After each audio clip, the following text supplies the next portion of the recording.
gwa tennis akulira omuzannyo gwa table tennis mu ggwanga Robert Jagwe awadde abazannyi ba ttiimu y'eggwanga ebikozesebwa mu muzannyo guno.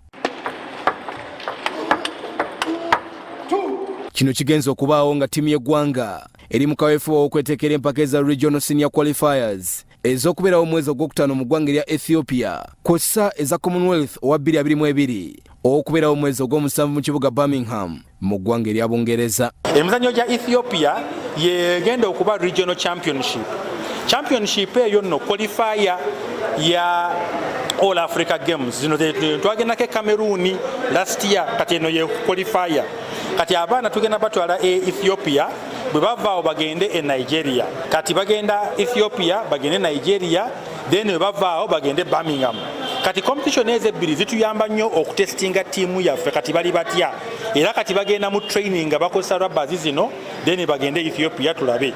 Jagwe yagamba nti ke bafunye ebikozesebwa eby'omulembe okuva mu ggwanga erya German abazannyi tebalina kyakwekwasa okuggyako okuwangula bawanike bendera y'eggwanga.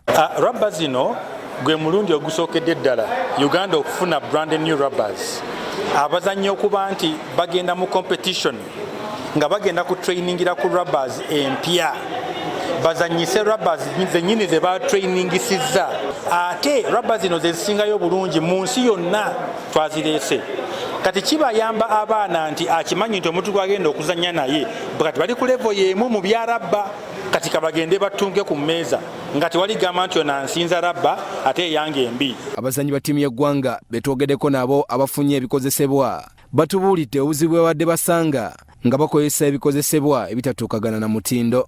Zino rabba zituyambako okuzzayo omupiira obulungi kuba the old rubbers zibadde zaweddeko like nga okuba kapiira kasigalawo wansi wa ne kagenda under table.